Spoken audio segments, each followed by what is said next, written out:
Assalamualaikum warahmatullahi wabarakatuh. Halo kawan-kawan semua. Pada kesempatan kali ini kita akan membahas mengenai praktikum acara ke-6, yaitu mengenai sampling dan karakterisasi paku-pakuan atau pteridopites.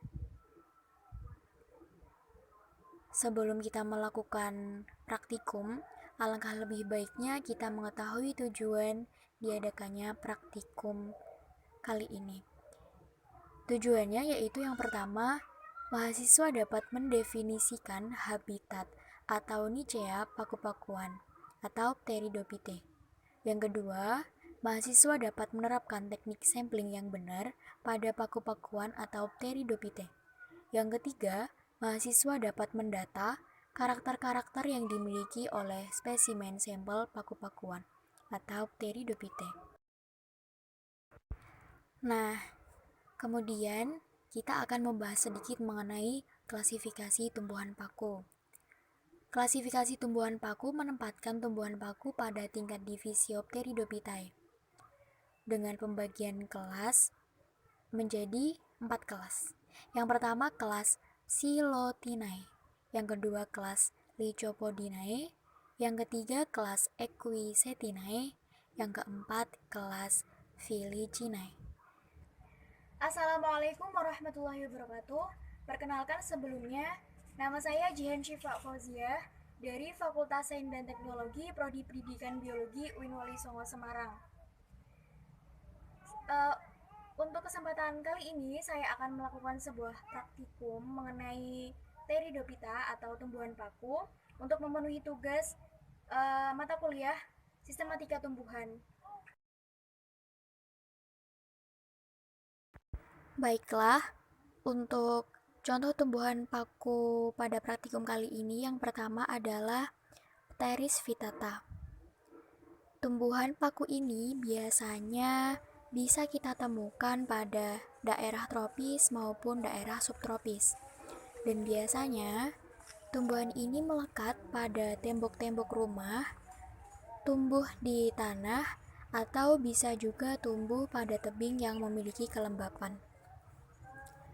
Tumbuhan paku ini tumbuh secara liar. Pteris vittata memiliki ciri karakter morfologi yang khas dibandingkan dengan jenis dari marga Pteris lainnya, yaitu memiliki tepi daun yang sederhana dengan tangkai daun yang pendek, sehingga seolah-olah melekat pada batang dan anak daun yang panjang. Pteris vittata memiliki akar berbentuk serabut yang tidak bercabang atau bisa disebut monopodial. Batang dari tumbuhan paku ini berbentuk bulat beralur secara longitudinal, beruas panjang, dan juga bertekstur kaku. Daunnya berbentuk majemuk menyirip dan memiliki tepi daun yang tidak bergerigi atau halus. Warna daun dari Pteris vittata adalah hijau tua. Ujung-ujung daunnya bergabung dengan garis lain sehingga memperlihatkan garis yang dekat dengan tepi.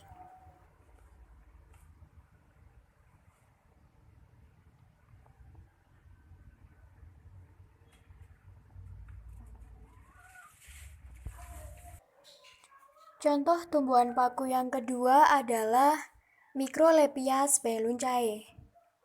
Microlepia speluncae adalah sejenis paku-pakuan anggota suku Dentaceae. Paku ini cukup mudah dijumpai pada tepi jurang, tepi sungai, atau kolam, serta dapat dijumpai juga pada pinggir semak-semak yang basah atau lembab.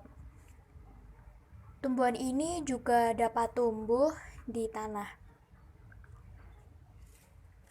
Tumbuhan paku ini memiliki bentuk rimpang menjalar pendek. Bagian ujung pada tumbuhan muda tertutup rambut pendek berwarna pucat. Daunnya tersusun dalam 2 baris, posisinya berdekatan, menyirip semu sampai menyirip ganda 3.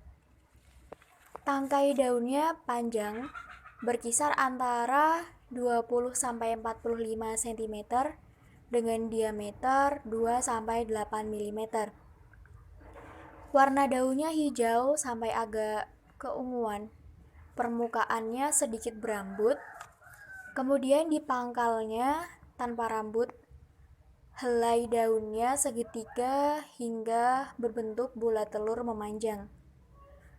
Anak daun bagian pangkalnya agak mengecil, agak tipis, agak berambut atau seperti sisik. Tangkai helainya juga agak berambut, anak daunnya memanjang. Bercuping, segmen ujung lebar, melintang, tidak sejajar di pangkal. Tepi daunnya bergerigi lingkar sampai bercuping. Ujung daunnya tadi tumpul. Peruratannya jelas tapi tidak menonjol, berwarna serupa. Tumbuhan paku ini memiliki sori yang dekat pada pangkal lekukan di antara cuping.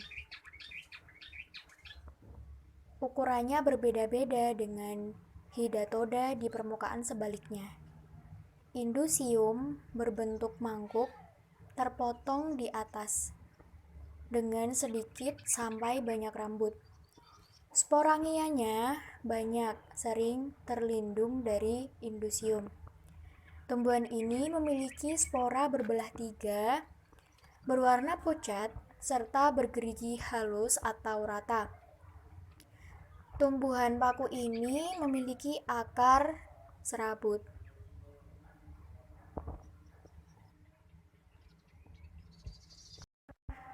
Untuk contoh tanaman paku yang ketiga adalah Asplenium adiantum nigrum.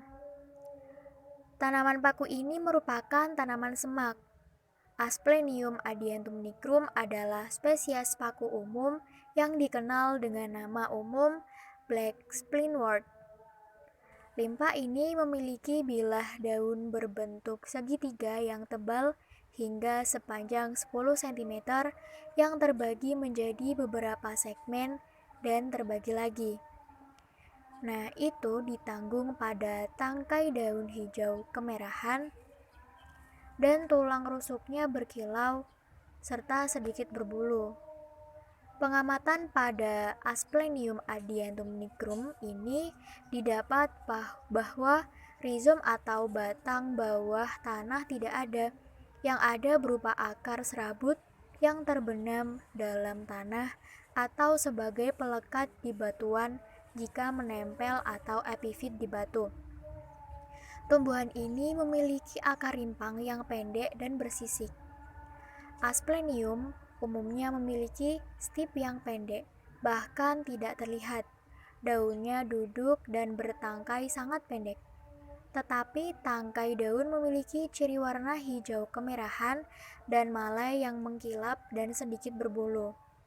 Asplenium memiliki daun tunggal, bertulang daun menyirip, tidak beruas dengan akar rimpang, rapat berjejal, serta mengaring menggantung lemah.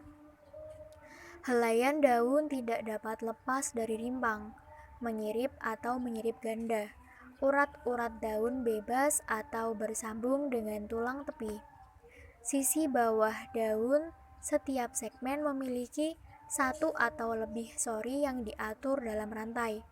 Sorus pada Asplenium terletak di samping pada taju-taju daun serta memanjang dan memiliki indusium. Sorus bangun garis atau sempit memanjang, terletak di samping tulang cabang. Serong atau hampir tegak dengan ibu cabang indusium sesuai dengan sorusnya. Nah, pada tanaman ini sering digunakan sebagai hiasan yang dapat ditempatkan di atas pohon, di pot, atau dapat ditempel ke bebatuan. Sekian praktikum pada pertemuan 6 kali ini. Semoga dapat menambah pengetahuan kita mengenai tumbuhan paku-pakuan atau Pteridophytae. Mohon maaf bila terdapat kesalahan dan terima kasih sudah menyimak video kali ini. Wassalamualaikum warahmatullahi wabarakatuh.